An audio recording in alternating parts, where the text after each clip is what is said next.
안녕하세요. 편안한 인생 TV입니다.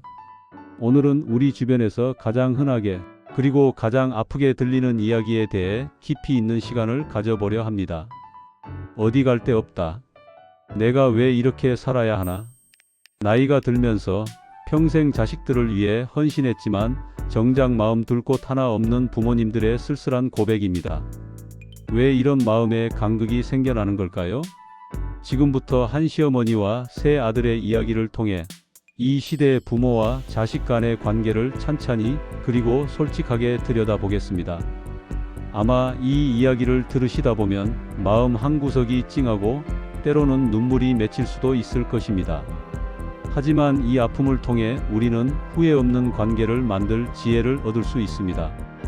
김순례 여사는 올해 75입니다. 젊은 시절 남편이 일찍 세상을 떠나 말 그대로 억척같이 살았습니다. 혼자서 봉제 공장과 틈틈이 농사 그리고 품앗이 등으로 세 아들을 키우며 뒷바라지를 했습니다. 알다시피 그 시대 우리나라 여성들이 남편 없이 사는 삶이란 말 안 해도 다들 알지요. 남편이라는 울타리가 없으니 서러울 때가 많고 특히 경제적으로 어렵다 보니 허리 한번 제대로 펴보지 못한 고단한 생활이었지만 자식들이 잘 자라준 것이 유일한 기쁨이고 희망이었습니다. 어느덧 아들들이 모두 장성하여 가정을 꾸렸고 순례 여사는 자연스럽게 첫째 아들 집에 합가했습니다. 처음엔 아들이 엄마 이제 좀 쉬세요. 제가 모실게요.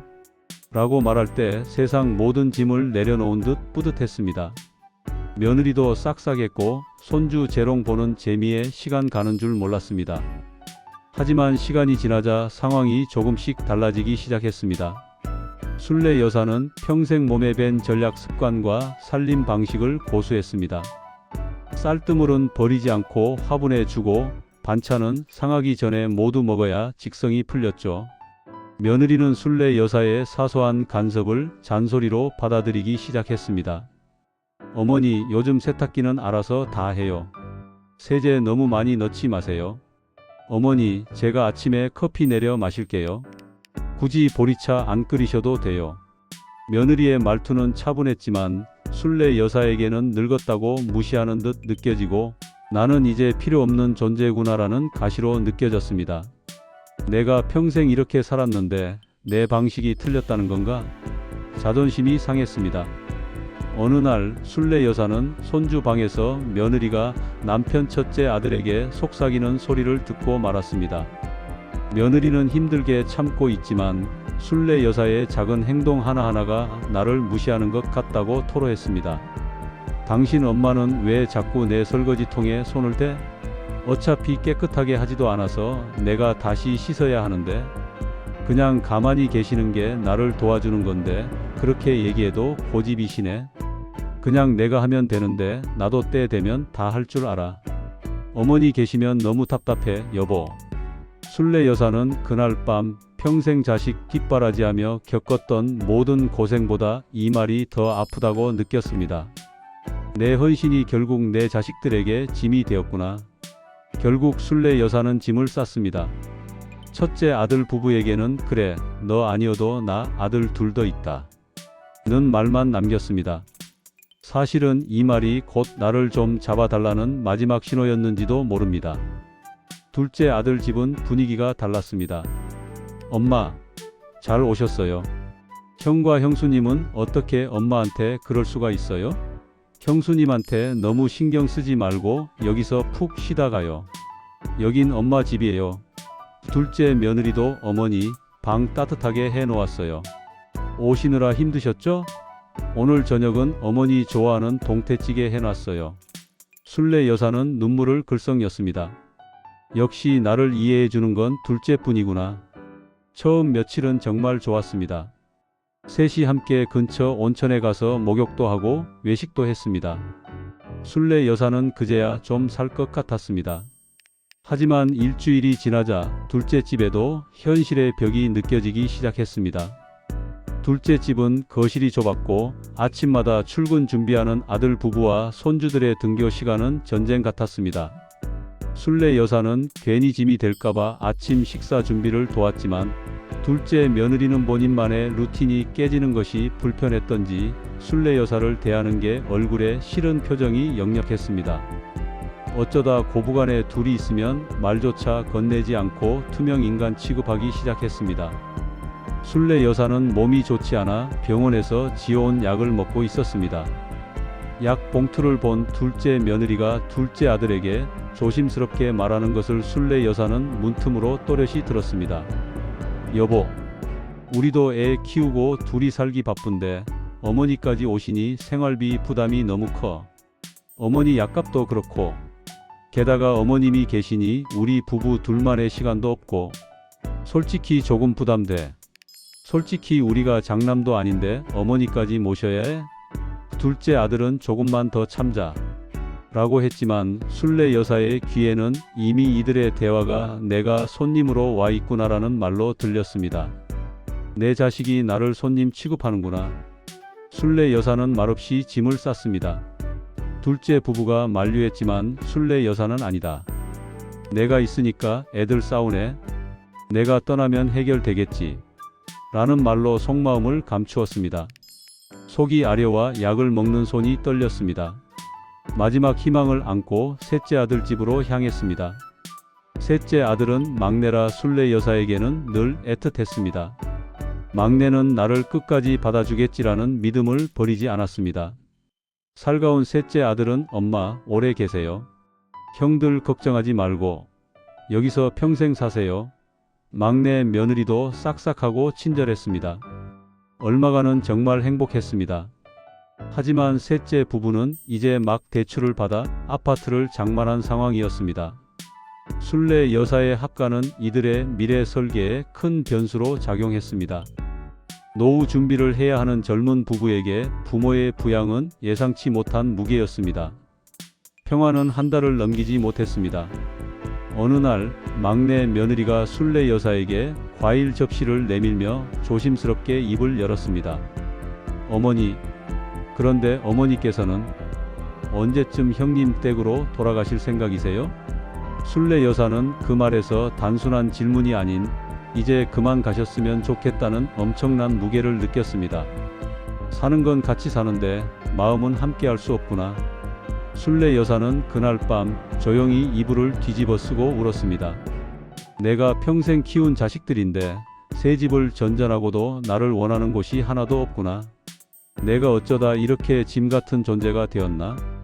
아들들이 어렸을 적 남의 품팔이를 가면 간식으로 나온 빵과 우유를 배고픔을 꾹꾹 참아가며 아이들 생각에 가져와서 나눠주면 우리 엄마가 최고야, 엄마가 너무 좋아, 나중에 효도할까요? 라며 맛있게 먹던 그 예쁜 아이들의 모습과 조잘되던 순간의 기억들이 떠올라 미칠 것 같았습니다. 그렇게 안 먹고 안 입고 저희들만 생각하며 살아온 70평생이 부정당하는 것 같은 비참한 생각과 외로움에 이렇게라도 살아야 하는 회의감이 몰려오기 시작했습니다. 그렇다고 친구를 비롯한 누구에게도 감히 이런 얘기를 할 수도 없었습니다. 그동안 자식 잘 키웠다고 사람들이 부러워했는데 더구나 내 자식을 남들 입방아에 올려 불효자식을 만들기는 죽기보다 싫어 혼자서 끙끙 앓았습니다. 일주일 만에 순례 여사는 이번에도 보따리를 들고 나왔습니다.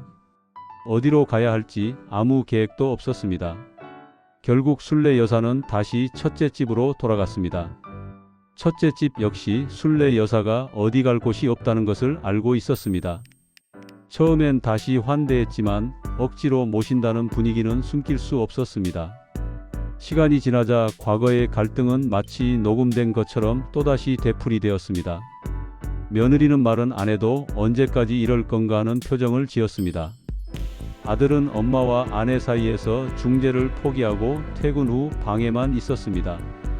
눈치, 말투, 사소한 행동 하나하나가 순례 여사에게는 피할 수 없는 상처가 되었습니다. 순례 여사는 낮 시간 아들 부부가 모두 나간 텅 빈 집에서 하루 종일 혼잣말했습니다. 나는 왜 이렇게 됐을까? 내가 그 힘든 시절에 이 애들을 다 키웠는데 늙은 지금은 어디 한 군데 마음 편히 누울 자리 하나 없구나. 내 집도 내 공간도 나를 반기는 사람도 없구나. 이것은 단순한 외로움이 아니라 존재 자체의 부정이었습니다.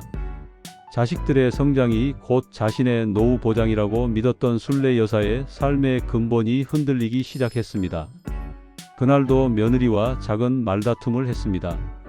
며느리가 어머니는 왜 매번 똑같이 행동하세요? 라는 뉘앙스로 말을 했을 때 순례 여사의 마음은 완전히 닳고 닳아 견딜 수 없는 무게가 되었습니다. 방으로 들어간 순례 여사는 생각했습니다. 어디에도 있을 곳이 없구나. 내가 이 세상에 없어져야 비로소 내 자식들이 서로 편안하게 살겠지. 내가 없어져야 애들도 더 안 싸우겠지. 자신이 존재함으로 인해 자식들이 불편하고 갈등한다는 절망적인 생각이 순례 여사를 짓눌렀습니다. 순례 여사는 창고 구석에 있던 농약병을 조용히 손에 들었습니다.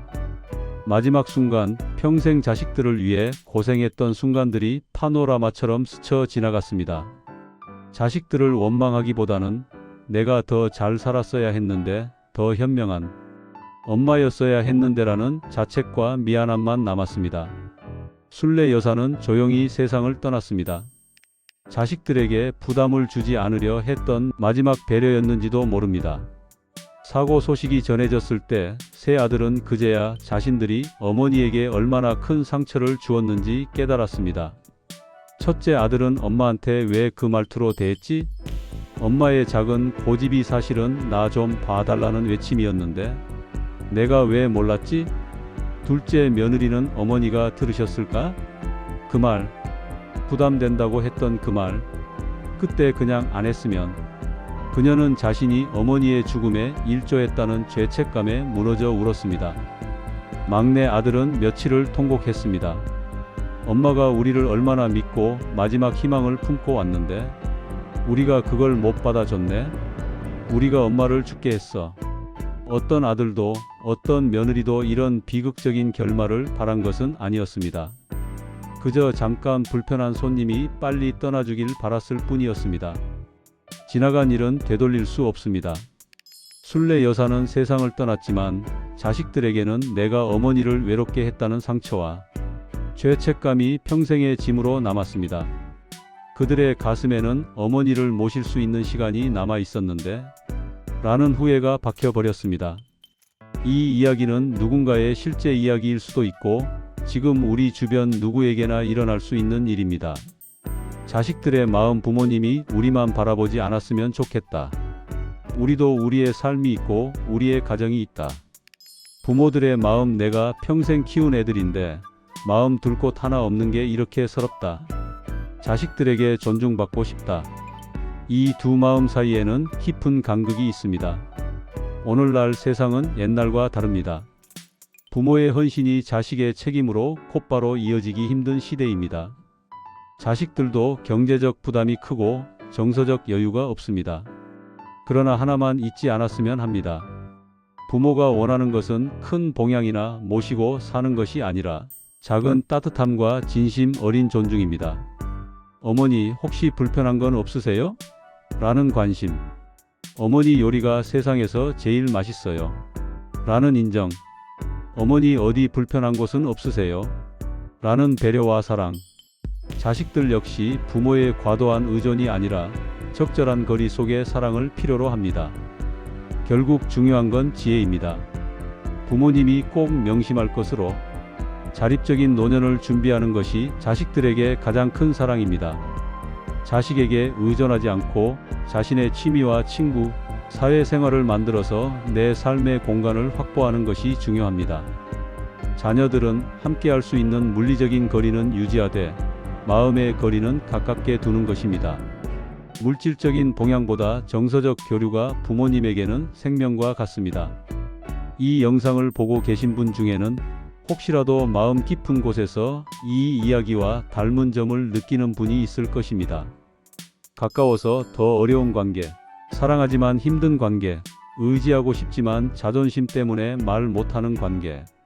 하지만 한 가지는 분명합니다. 상처는 말하지 않으면 더 깊어지고 후회는 시간이 지나면 돌이킬 수 없습니다. 부모도 자식도 서로 조금만 더 상해하지 않는 지혜를 가지고 조금만 더 말 한마디 따뜻하게 건넬 수 있다면 이런 비극은 일어나지 않습니다. 오늘 하루 오랫동안 연락 안 한 자식에게 아니면 부모님에게 짧은 안부라도 한번 물어보는 건 어떨까요? 괜찮아? 잘 지내고 있어? 그 한마디가 누군가에게는 삶을 붙잡는 힘이 될지도 모릅니다. 여러분의 행복한 황혼을 응원합니다.